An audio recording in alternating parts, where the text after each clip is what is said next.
While losing weight is difficult for many people, it is even more challenging to keep the weight off.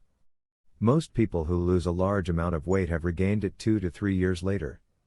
One theory about regaining lost weight is that people who decrease the number of calories they consume to lose weight experience a drop in the rate their bodies burn calories. This makes it increasingly difficult to lose weight over a period of months. A lower rate of burning calories may also make it easier to regain weight after a more normal diet is resumed. For these reasons, extremely low-calorie diets and rapid weight loss are discouraged. Losing no more than half to 2 pounds per week is recommended. Incorporating long-term lifestyle changes are needed to increase the chance of successful long-term weight loss.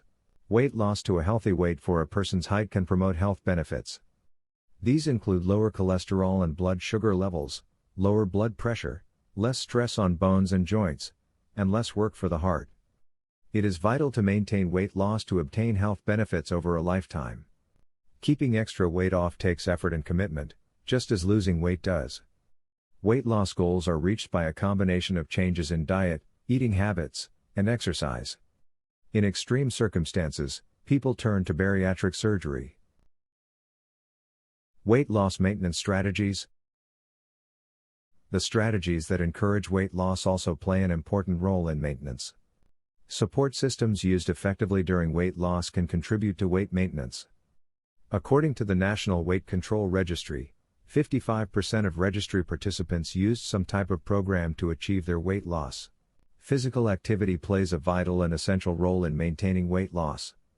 Studies show that even exercise that is not rigorous, such as walking and using stairs, has a positive effect. Activity that uses 1,500 to 2,000 calories per week is recommended for maintaining weight loss. Adults should try to get at least 40 minutes of moderate to vigorous level physical activity at least 3 to 4 times per week. Diet and exercise are vital strategies for losing and maintaining weight.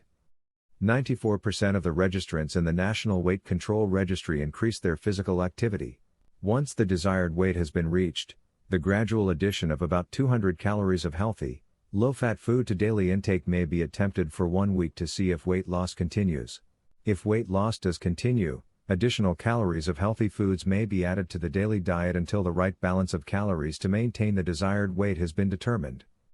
It may take some time and record keeping to determine how adjusting food intake and exercise levels affect weight.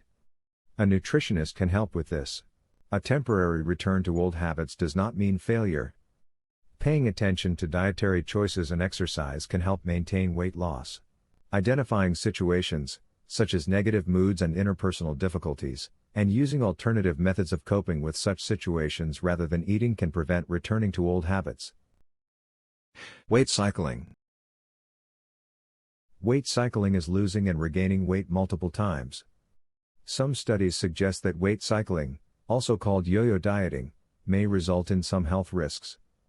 These include high blood pressure, gallbladder disease, and high cholesterol.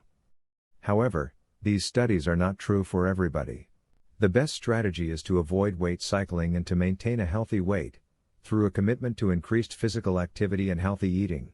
One myth about weight cycling is that a person who loses and regains weight will have more difficulty losing weight again and maintaining it compared to a person who has not gone through a weight loss cycle. Most studies show that weight cycling does not affect the rate at which the body burns fuel. Also, a previous weight cycle does not influence the ability to lose weight again. In addition, weight cycling does not increase the amount of fat tissue or increase fat distribution around the stomach. And, always talk with your healthcare provider for more information.